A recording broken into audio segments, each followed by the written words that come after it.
Davi se dispõe a trazer a arca para Jerusalém. Davi consultou os capitães de 1000 e os capitães de 100 e todos os chefes, e então disse a toda a congregação de Israel: se vocês acharem por bem, e se isso for da vontade do Senhor nosso Deus, enviemos depressa mensageiros a todos os nossos outros irmãos em todas as terras de Israel, e aos sacerdotes, e aos levitas com eles nas cidades e nos seus arredores, para que se reúnam conosco, e então vamos trazer para o meio de nós a arca do nosso Deus, porque nos dias de Saul não nos valemos dela.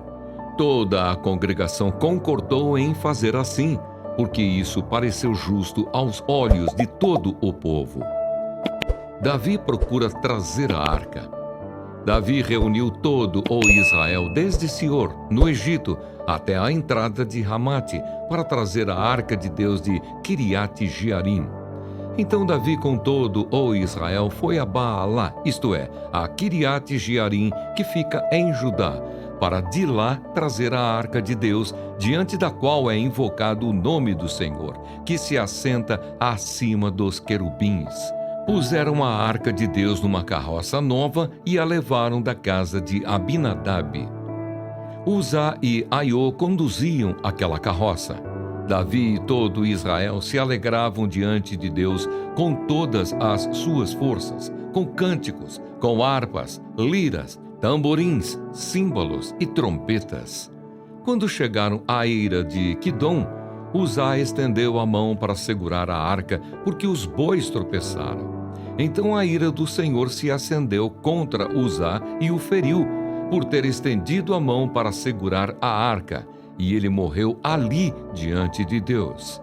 Davi ficou irado, porque o Senhor havia irrompido contra Uzá, e chamou aquele lugar de Pérez-Uzá até o dia de hoje. Naquele dia Davi teve medo de Deus e disse: como poderei trazer a arca de Deus para junto de mim? Por isso Davi não trouxe a arca para junto de si, para a cidade de Davi, mas fez com que fosse levada para a casa de Obed-edom, o geteu. Assim, a arca de Deus ficou com a família de Obed-edom durante 3 meses. E o Senhor abençoou a casa de Obed-edom e tudo o que ele tinha. O reinado de Davi é reconhecido por Hirão. Hirão, rei de Tiro, enviou a Davi mensageiros, madeira de cedro, pedreiros e carpinteiros, para lhe construírem um palácio. Então Davi reconheceu que o Senhor o havia confirmado como rei sobre Israel e que tinha exaltado muito o seu reino por amor do seu povo de Israel. Filhos de Davi que nasceram em Jerusalém. Davi tomou ainda mais mulheres em Jerusalém e gerou ainda mais filhos e filhas.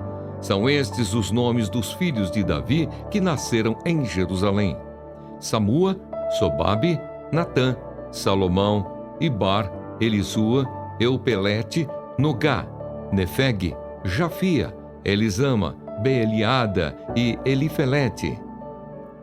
Davi derrota os filisteus. Quando os filisteus ouviram que Davi tinha sido ungido rei sobre todo Israel, subiram todos para prendê-lo. Quando soube disso, Davi saiu contra eles.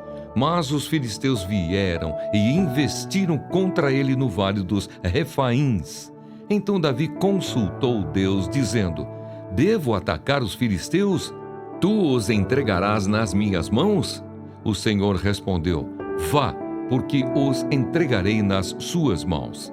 Então Davi foi até Baal-Perazim e os derrotou ali. E disse: Deus, por meio de mim, rompeu as fileiras inimigas, como as águas rompem barreiras. Por isso chamaram aquele lugar de Baal-Perazim.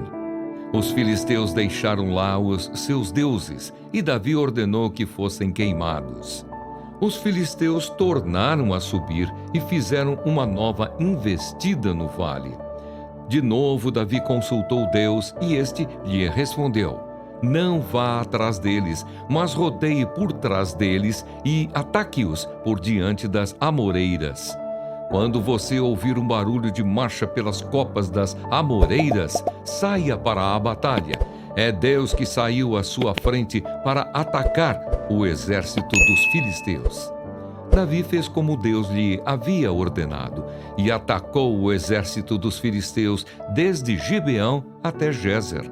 Assim a fama de Davi se espalhou por todas aquelas terras e o Senhor fez com que todas as nações tivessem medo dele.